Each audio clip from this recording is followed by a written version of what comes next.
Well, good morning. I'm sorry I can't be with you in Manchester today. As you know, I've got to attend a cabinet meeting. I would very much like to be part of today's discussions, because the organisations that you represent and you as individuals are crucial to the work of the Department of Innovation, Universities and Skills. As a department, we deliver very few services directly to members of the public. Everything works through intermediate organisations, our stakeholders.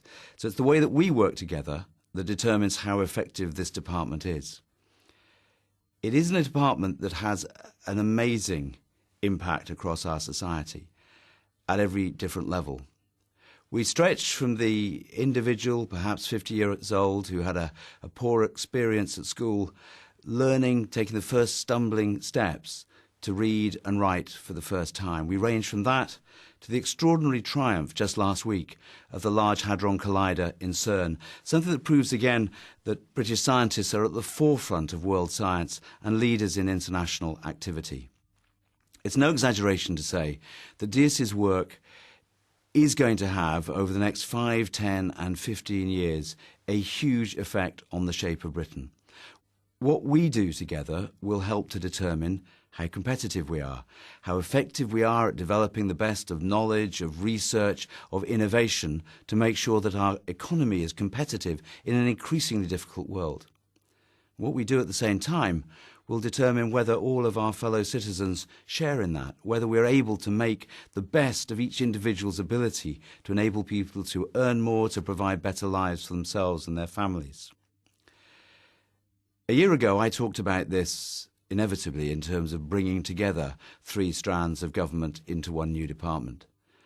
I think today we can talk with confidence about a department that understands that it has a clear mission, a mission to develop the talent of every single individual in our society, every single adult, to the fullest extent possible, and a department whose work, from skills to research, from teaching to innovation policy itself, is about the innovation that will drive our success in the future. That's a huge challenge.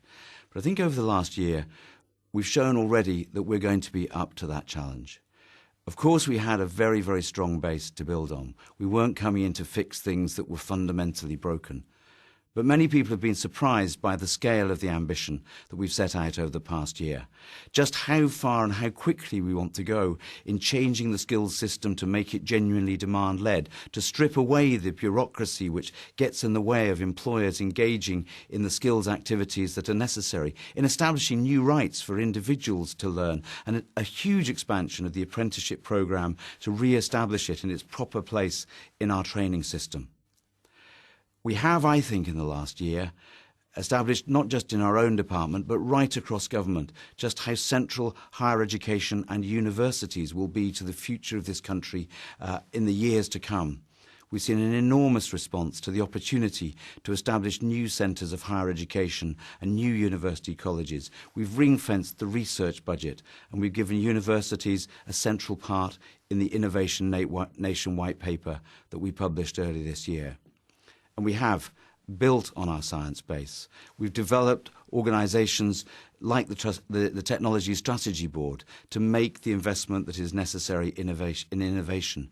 But beyond that, we've taken a wider view of all the places that innovation takes place in our society and made it clear that that is all part of what we're there to support.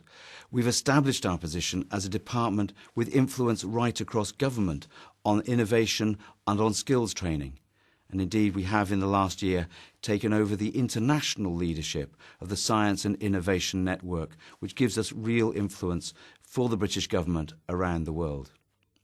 But as I say, none of this can be delivered in practice, and nor can our policies be shaped in the right way in practice, unless we get the relationships with you, our partner organisations, right. That's why today is so important. That's why I'm so pleased that you've got to Manchester. You'll be taking part in these discussions.